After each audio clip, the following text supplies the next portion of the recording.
Battlefield 6 is absolutely blowing up right now. People are loving this game, and if you're like myself and love to snipe in video games, it is no different with Battlefield 6. I am itching, I am ready to try and master how to be a sniper in this game. But when I first got on with a controller, it just didn't feel right. There were so many things I had to tweak and change for me to feel comfortable with a sniper in hand. So don't worry, if you've got on this game for the first time, you've pulled out a sniper and you just can't hit your shots. In today's video, I'm going to run through all the settings, all the tips and tricks that you need to know so you can snipe on Battlefield 6 a little bit like this. Oh my. Where are you driving, sir?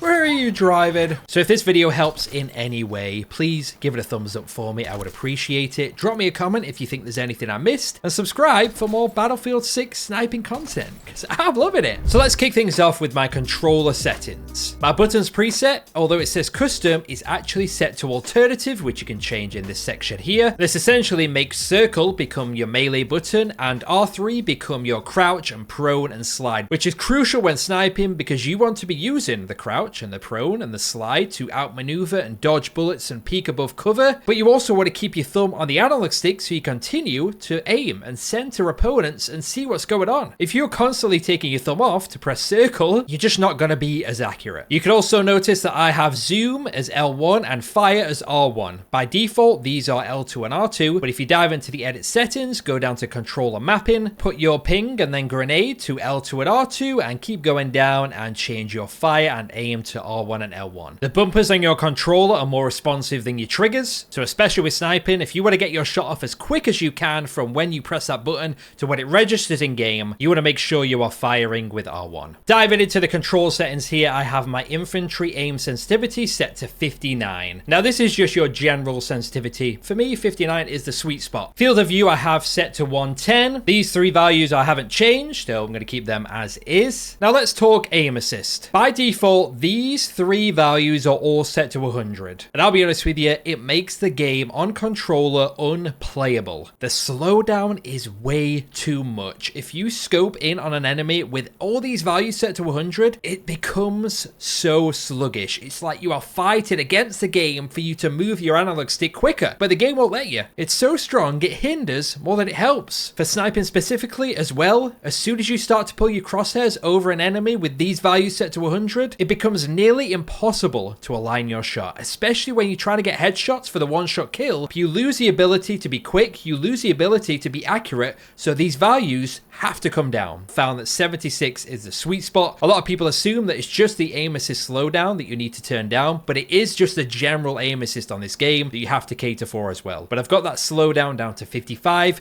and I've got the zoom snap to 30. I don't like the game trying to aim for me, so I've reduced this as much as I can. Still have a little help there, because if you leave it as is, you just don't have any control. You just can't be accurate. I like my thumbs to do the work. I like my skills to take over. And if you leave these values set to default, you're literally fighting against the game to do that. For the input curve, I have BF1 and BF4. For the acceleration preset, I have BF1, and then left and right acceleration is the value of 60. I think the general gist of this setting is the higher the value, the slower it takes for your sensitivity to reach its value. So if it's 0 and you're trying to make a micro adjustments at long distance, it's very hard to do that because your sensitivity is instantly fast. Whereas if the value is too high and you're trying to make quick adjustments, the game physically won't let you. The acceleration is too slow, so you can't be as quick as you need to be. So for me, 60 is a nice middle ground. In regards to the movement settings, these should be all set to default. As we've discussed, I've changed my zoom from L2 to L1. Infantry zoom aim sensitivity. This is the sensitivity once you're aimed down your sights. Now, because I have quite a high sensitivity, or high for the most part, of 59, to make sure I'm accurate when aiming down my sights, I've actually brought this value down to 75. I did at one point trying to tweak some of the specific zoom aim sensitivities, so the 6 times or the 8 times, but I want consistency across the board, so I thought this was the better approach. Bringing this down to 75 just means I'm a bit more controlled and a bit more accurate when aiming down my sights, but as I leave my scope, I'm still as snappy as I need to be with the movement and with the centering. Moving down the list, I've got prioritize reload, because there's a lot of obstacles and things in the game that kind of get in the way when you just need to get the reload off. Peek type I've disabled because I just don't think peeking with a sniper is beneficial. official. Gyro settings disabled, don't use any of that. I'm not going to discuss any of the other settings here for vehicles, aircraft, helicopter, anything like that, but if we scroll down the bottom, we've got the joystick settings. I have my center dead zone set to 5, axial dead zone set to 6, and then my max input threshold is set to 100. Now, even though there is that setting for the joystick, if you go over to other and controller tuning, you can actually do your individual left and right stick. So just double check those are set to the same values. Oh, and I have vibration off. Can't be dealing with that on a game like this. Bloody hell. There's too many explosions. I play on PC with a controller, so this is just a general overview of my graphics. I'll be honest with you, I just set it to high. My computer can handle it. I think the game looks good. The frames feel good. I've got my sharpness up to 80. I like how that looks. And these are some key things you need to change though. Get that weapon motion blur all the way to 0. World motion blur 0.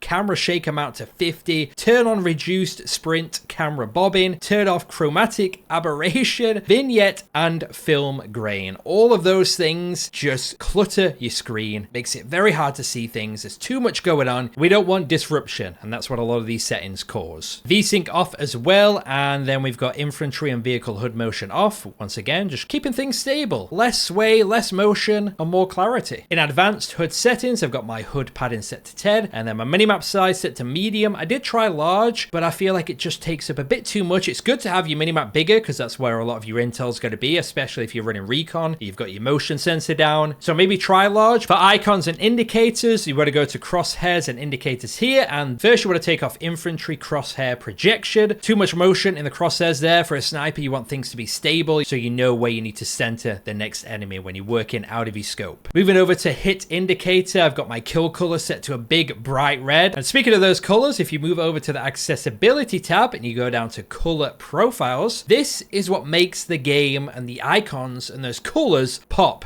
which is massive, especially when he's sniping on this game. If you essentially bump these colors up to more of a bright and vibrant color, because as you can tell by default, these colors right here, they're a bit pale. You know, they don't have that brightness that you need for it to stand out. So having your enemy color set to a bright red, having your squad color set to a bright green, these are the things you notice in the game clearly. So when you're spotting enemies at range with the Recon class or with a sniper, and you have this bright red triangle, this bright red arrow above the head, you're not going to miss them. You're going to be constantly aware of their position. Change that to bright red and you'll notice more enemies than you did before. I guarantee it. So that's it for the settings. Now let's cover a few tips and tricks for when you're actually in game that can help you be a bit more successful with a sniper in hand. Now, one thing I've raved about in my many years of Call of Duty is centering, and it is just as crucial in this game too. Centering is essentially the art of aligning the enemy or the opponent in the center of your crosshairs, where that center dot is, before you scope in.